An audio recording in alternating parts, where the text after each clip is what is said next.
This first case here is a case of mine with di twin pregnancy.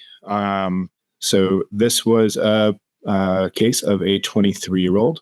She was a G1 who got admitted at 38 weeks for a scheduled C-section due to di twin pregnancy. She had a BMI of 23, and her only risk factor was that she had a multiple gestation. She was young, she was healthy, she had no medical problems. It was awesome. And so she underwent she got admitted. Everything was good. She went to the operating room.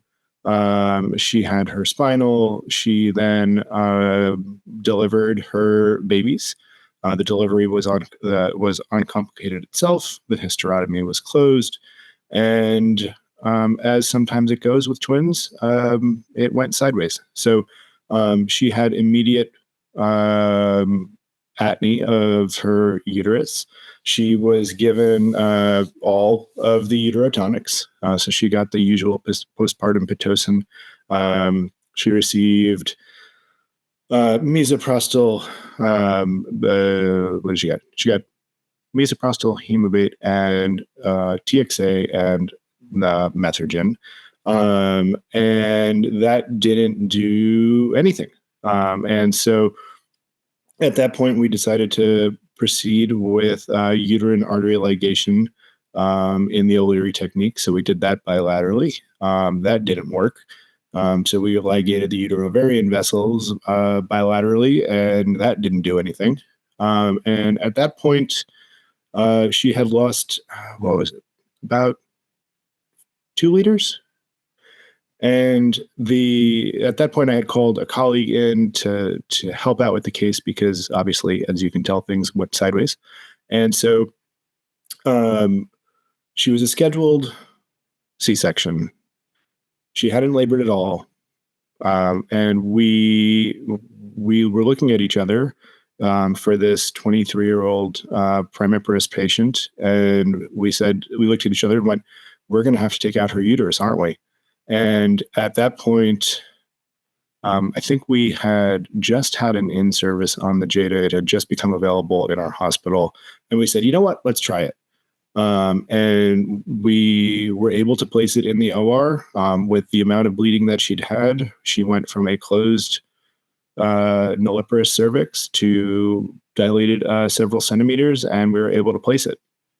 So the Jada was inserted at about a 2-liter blood loss.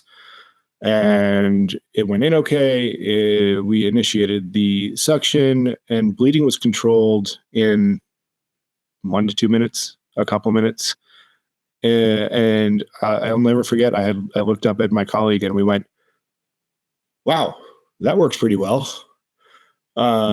Especially given all of the things we had just done and sweated through. And so at that point, bleeding was controlled. We were able to close the abdomen, and we left the Jada in place on suction for about 80 minutes.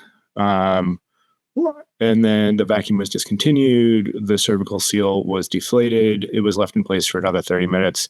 She did not bleed anymore, and we took it out. Total EBL for the case was about 2,500 mils. And because she was young and healthy, she did awesome. Post-op, she recovered really well. She required no blood products. Her post-op hemoglobin was like 7.1, and she was asymptomatic because, again, 23 and healthy. She went home on post-op day 3 with both babies and had a completely uncomplicated post-operative course. And this was, like I said, one of the first times that I had actually used the Jada. And it didn't even occur to us, because she hadn't been laboring, that, that we could even insert the Jada. And since then, we've realized that with subsequent bleeding, oftentimes the cervix will dilate sufficiently for you to place a Jada, even in patients who have not labored. So that was really fortunate for this patient, because otherwise at 23 she would have lost her uterus.